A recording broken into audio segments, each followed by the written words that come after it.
ফজরের 2 রাকাত সুন্নত পড়ে 100 বার কেউ যদি এই দোয়াটি পড়তে পারে তাহলে পুরো দুনিয়া তার কাছে নত হবে। পুরো দুনিয়া নত হবে, বুঝেন? অর্থাৎ এই দুনিয়াতে ধন সম্পদ থেকে শুরু করে যা কিছু আছে সব কিছু দিয়ে আপনি যদি যান যে আল্লাহ পুরো দুনিয়া সমান আপনি আমাকে দিয়ে দেন, আর আল্লাহ তাআলা পুরো দুনিয়া সমান দিতেও আল্লাহ তাআলা আপনাকে সামান্যতম কার্পণ্য বোধ করবেন। এই দোয়াটা এত দামি, যেটা বুখারীর বর্ণনা এসেছে, রাওয়াহুল বুখারী। আপনি কোনো কিছু চাইলেন এই দোয়াটি পড়ে আল্লাহ তাআলা কবুল করে নিলেন, সুজিব কবুল হয়ে গেল। কারণ বান্দা যখন আল্লাহ তাআলার কাছে কোনো কিছু চায়, সে যদি দোয়ার প্রতি মনোযোগী হয় আল্লাহ তাআলা তাকে তাই দেয় সে যা চায়। সুবহানাল্লাহ। ওয়া ইযা সাআলাকা ইবাদি আন্নী ফাইন্নী করিব উজিবু দাওয়াতাদ দাঈ ইযা দাআন। তাফসীরের কিতাবে এসেছে, অর্থ অনেকেই করেছেন, বান্দা যখন আল্লাহ তাআলার কাছে কোনো কিছু চায় বান্দাকে আল্লাহ তাআলা তাই দেয় যা সে চেয়ে থাকে। অর্থাৎ সারা দুনিয়া পরিমাণও যদি আপনি চান আল্লাহ তাআলা আপনাকে দিতে কার্পণ্য বোধ করবে না। এজন্য ফজরের 2 রাকাত সুন্নাত এতটা দামি, অন্যান্য সুন্নতের চাইতে পুরো দুনিয়া আসমান এবং জমিনের মধ্যে যা কিছু আছে সব কিছু দিয়েও যদি আপনাকে ভরপুর করে দেওয়া হয় তবু একটা ফজরের সুন্নতের সমান হবে না। সুবহানাল্লাহ, করতে পারলেন না? সুবহানাল্লাহ। 100 বার পড়বেন। কিভাবে পড়বেন আমি বলে দিচ্ছি। অর্থাৎ 100 বার পড়ার আগে 11 বার দরুদ পড়বেন, ছোট্ট দরুদ সাল্লাল্লাহু আলাইহি সাল্লাম পড়তে পারেন। আল্লাহুম্মা সাল্লি ওয়া সাল্লিম বারিক আলাইহি পড়তে পারেন।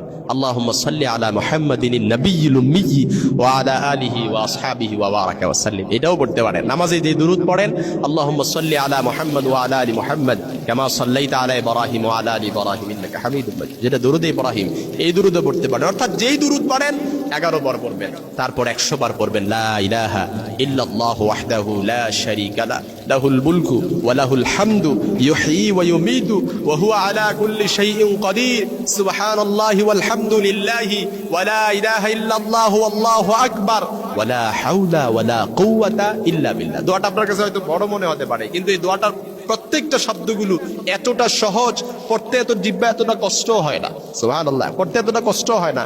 আপনি কয়েকবার বললেই দেখবেন আপনার অটোমেটিক্যালি মুখস্থ হয়ে গেছে। লা ইলাহা ইল্লাল্লাহু ওয়াহদাহু লা শারীকা লাহু লাহুল মুলকু ওয়া লাহুল হামদু ইউহয়ী ওয়া ইউমীতু ওয়া হুয়া আলা কুল্লি শাইইন কাদির সুবহানাল্লাহি ওয়াল হামদুলিল্লাহি ওয়া লা ইলাহা ইল্লাল্লাহু আল্লাহু আকবার ওয়া লা হাওলা ওয়া লা কুওয়াতা ইল্লা বিল্লাহ। এটা এতটা ইমাজিং বিষয় হচ্ছে আরেকটা, যে এই দোয়ার শব্দগুলো হচ্ছে আমাদের কাছে সবার পরিচিত, একটা অপরিচিত কোনো শব্দ নাই।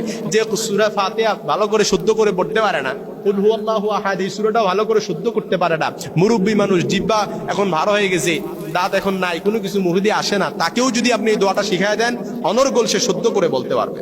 সুবহানাল্লাহ। 11 বার 100 বার এই দরুদটা পড়বেন। 11 বার দরুদ পড়ার পরে পরবর্তীতে আবার 11 বার পড়বেন দরুদ শরীফ। যে দরুদটা প্রথমে পড়ছেন এই দরুদটা আবার পরবর্তীতে পড়বেন। মোনাজাত ধরে আল্লাহ তাআলার কাছে দোয়া করবেন। বাইনাল আযানি ওয়াল ইকামা, আযান হয়ে গেছে, ফজরের সুন্নাত পড়বেন, ইকামতের জন্য আপনি অপেক্ষা করছেন। ওই সময়টা যে কত দামি মুহূর্ত, হাদিসের মধ্যে এসেছে বাইনাল আযানি ওয়াল ইকামা, আযান এবং ইকামতের মধ্যবর্তী সময়, তা হচ্ছে দোয়া কবুলের সময়। এজন্য আবু দাউদের বর্ণনায় হাদিস এসেছে, সালমান ফারসি রাদিয়াল্লাহু তাআলা থেকে বর্ণিত, নবীজি ইরশাদ করেছেন, কোন বান্দা যখন আল্লাহ তাআলার কাছে দোয়া করে, ইন্না রাব্বাকুম হাইয়ুন কারীম ইস্তাহি মিন আবদিহি ইযা রাফা ইয়াদাইহি ইলাইহি আইয়ারুদ্দাহুমা সিফরা, তোমাদের রব চিরঞ্জীব, চিরস্থায়ী, তিনি দয়ালু। তোমরা যখন দুহাত তুলে আল্লাহর নিকট দোয়া করো তখন তিনি খালি হাতে ফিরিয়ে দিতে এটা লজ্জা পান।